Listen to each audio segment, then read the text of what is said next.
Hey, America's Parks, thanks so much for joining us today. We have some bonus footage for you. This is an unexpected stop. We finished all of our hiking at the Mammoth Lakes area, heading back up to 395 to our cottage in Bridgeport. We thought we'd stop by Mono Lake. Now, there might be some other videos on YouTube regarding Mono Lake. Relatively popular stop, but this one will be special, so you definitely want to watch it. We went to the visitor center, and we asked the gentleman behind the counter to give us the full Mono Lake experience. And I think we can get the whole thing in before the sun sets today. So thanks for traveling with us. Hope you enjoyed the video.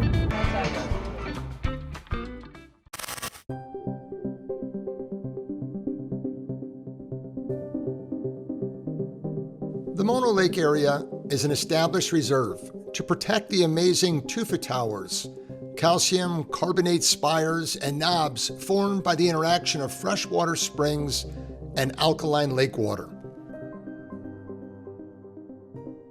The majestic lake with no outlet covers about 65 square miles and is one of the oldest lakes in North America.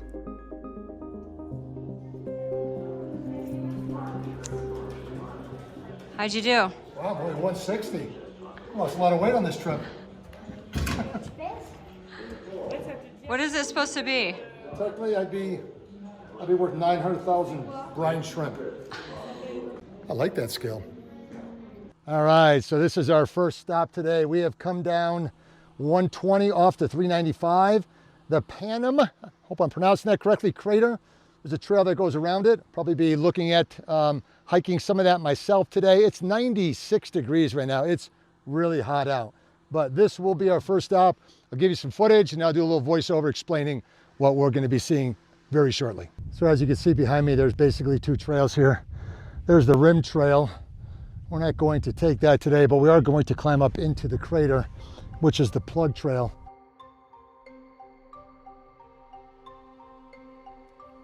The crater itself is referred to as a plug dome, a two-stage volcano with an outer pumice rim and an inner jagged core of obsidian.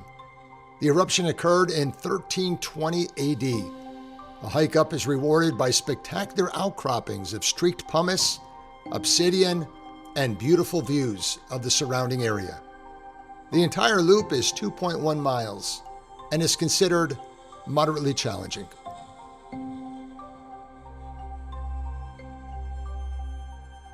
So I believe this is it. We hiked up to the top of the crater. You're looking inside the crater at this point, but it is really hot today. Only one on the trail. Beautiful sights. Again, very desolate, very remote, but it's time to head back down.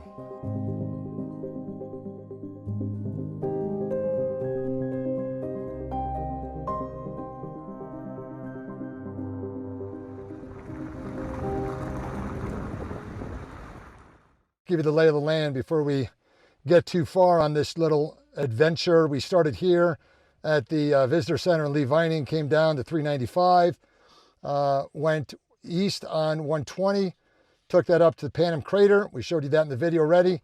Now we are at the South Tufa area, and this is the highlight of Mono Lake. This is where most people are going to go, and this is the area you're going to see the best geological calcium formations. So let's go check out South Tufa. All right, if you come to South Tufa, you have to register your car. How much did that set you back? $6. $6. Money to a worthy cause. We're learning with you as it pertains to how these cool formations are created. You have the calcium that bubbles up from the bottom, and then you have the carbonate-rich lake water. So the two combine together. I feel like I'm back in high school chemistry class, and you have calcium carbonate salt deposit. And that's what they call a tufa. But they start from the bottom and they work their way up. And this guy's enjoying his perch on top of one of them. All right, let's walk around.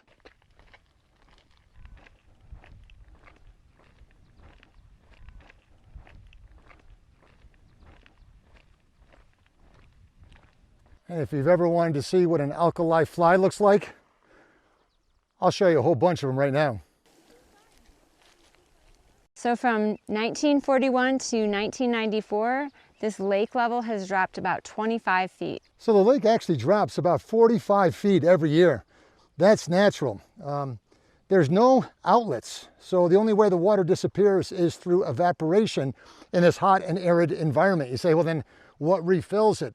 Part of it is all the melting snow by the adjacent mountains, but there's also 5 rivers that flow into this, and there's some underground springs also that continue to bring in the water supply. And just to eliminate any possible confusion, the bottom line is my comment, Julie's comment, the lake is being replenished every year, but not at the current rate in which it's losing water. And just some evidence too as to how those lake levels are declining.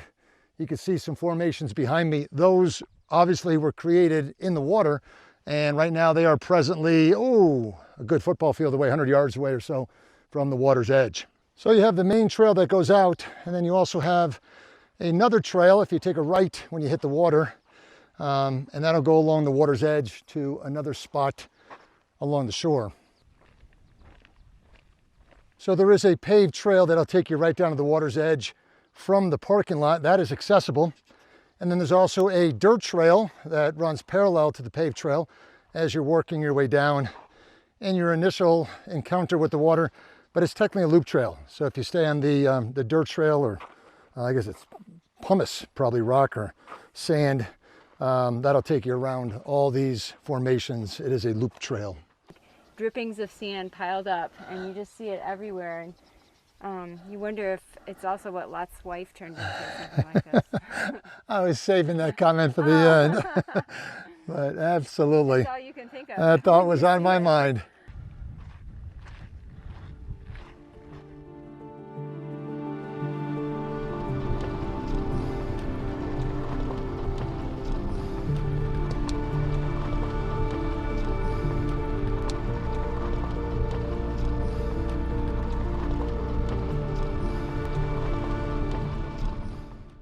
So they call this place Navy Beach. You say, why are they calling it Navy Beach? Because back in 1962, the military tested explosives at this location. So that makes me feel very safe right now. But they suggested this beach as the place to go if you want to go in the water. And it is really gross along the shoreline here. But at least we don't have sharks. We have salt water, but we have no sharks here because the salt content is 2.5 times that of the ocean. So all we have swimming out here are the brine shrimp, and hopefully me very shortly. Let's go. And some more people just showed up. I think the average depth of this lake is only 50 feet. So if you really want to do some swimming, you got to go a ways out there, but we'll go out a little bit, get a feel for things.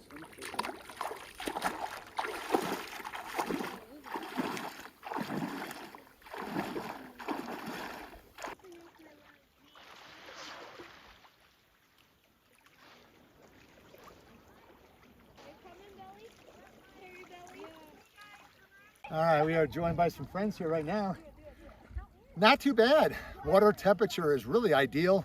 Obviously, you're very buoyant in there. If you have an open wound, it's going to sting a little bit. Also, keep the water out of your mouth and from your eyes. I went back and I think I had my eyes closed, and it does burn your eyes. It sounds gross and it looks gross, but it's really not that bad. You can see the shrimp swimming around out there, but it's actually quite refreshing. Pretty neat, good experience. And America's Parks always likes to give respect where respect is due. This is right here in the corner, just before we get on 395, the grave of the unknown prospector. All the folks that came out here looking for gold that passed away, and as the sign said, their final resting place is known only to God alone. Just like the tomb of the unknown soldier, this is here to honor all the prospectors who died, and their memories just faded away in time, and nobody knows where they're even buried. What a reminder of the great sacrifices these pioneers made. Dedicated September 13th, 2003.